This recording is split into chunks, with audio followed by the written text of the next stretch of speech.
Subhanahu wa Ta'ala. Kita mengetahui bahwa bulan Ramadan dikenal dengan istilah Syahrul Quran, bulan Al-Quran.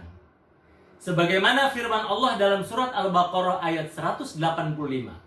A'udzu billahi minasyaitonir rajim. Syahrul Ramadan alladzi unzila fihil Qur'an. Hudan linnas wa bayyinati minal huda wal furqan. Bulan Ramadan adalah bulan diturunkannya Al-Quran, petunjuk bagi manusia. Dari ayat ini kita bisa mengambil kesimpulan betapa pentingnya pendidikan bagi anak-anak dengan Al-Quran. Karena Al-Quran itu adalah pedoman hidup. Karena Al-Quran itu adalah tuntunan hidup. Maka barang siapa yang ingin sukses di dunia dan di akhirat, jadikanlah Al-Quran itu sebagai minhajul ayat, sebagai pedoman hidupnya. Seorang perintis kemerdekaan Palestina, Syed Syekh Ahmad Yasin, menyatakan dalam sebuah ungkapannya, letakkan Al-Quran di dadamu, maka akan kau genggam dunia di tanganmu. Maka di Palestina kita jumpai seorang Perdana Menteri yang hafal Al-Quran, seorang menteri yang hafal Al-Quran, seorang dokter spesialis yang hafal Al-Quran, dan seorang konglomerat yang hafal Al-Quran. Sejarah juga mencatat bagaimana Rasulullah SAW membina para sahabatnya menjadi generasi Robbani. Yang di dalam Al-Quran dikatakan generasi Robbani adalah generasi yang bima kuntum tu'allimunal kitab wa bima kuntum tadrusun.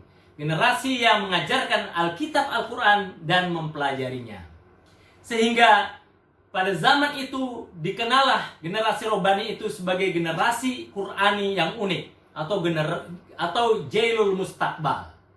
Sehingga generasi itu berhasil menguasai hampir 2/3 dunia. Nah, sahabat gelora yang dimuliakan oleh Allah Subhanahu wa Ta'ala, kita juga mengenal sosok seorang Muhammad Al-Fatih, pebebas Konstantinopel. Ayah dan ibunya sejak kecil memberikan pendidikan Al-Quran terlebih dahulu sebelum pendidikan yang lain. Maka jadilah Muhammad Al-Fatih seorang penghafal Al-Quran yang hafal Quran 30 juz di usia anak-anak. Dan baru orang tuanya memberikan pendidikan yang lain. Maka Muhammad Al-Fatih juga menguasai matematika dan sains, menguasai 6 bahasa, menjadi panglima perang di usia muda, dan menjadi pebebas Konstantinopel. Sahabat gelora yang dimuliakan oleh Allah, dari kisah tadi kita bisa mengambil kesimpulan betapa pentingnya kita memberikan pendidikan Al-Quran terlebih dahulu kepada anak-anak kita sebelum memberikan pendidikan yang lain.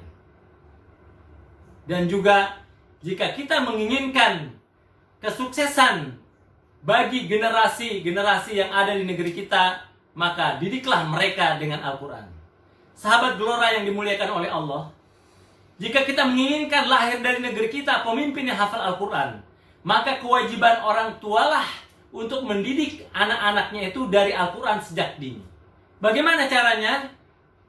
Pertama, seyogyanya orang tua memperdengarkan Al-Quran kepada anaknya ketika ada dalam kandungan. Dan kemudian ayah dan ibunya harus menyibukkan diri dengan Al-Quran, karena ini memiliki pengaruh kepada anaknya di kemudian hari. Sahabat gelora yang dimuliakan oleh Allah, insya Allah, jika kita mendidik anak-anak kita dengan Al-Quran, maka akan lahir di negeri kita tercinta Indonesia seorang pemimpin yang hafal Al-Quran, seorang presiden yang hafal Al-Quran, seorang menteri yang hafal Al-Quran, seorang teknokrat yang hafal Al-Quran, seorang konglomerat yang hafal Al-Quran, dan seorang ilmuwan yang hafal Al-Quran. Insya Allah ini akan memberikan keberkahan bagi negeri kita Indonesia tercinta. Ramadan, Ramadan, Ramadan.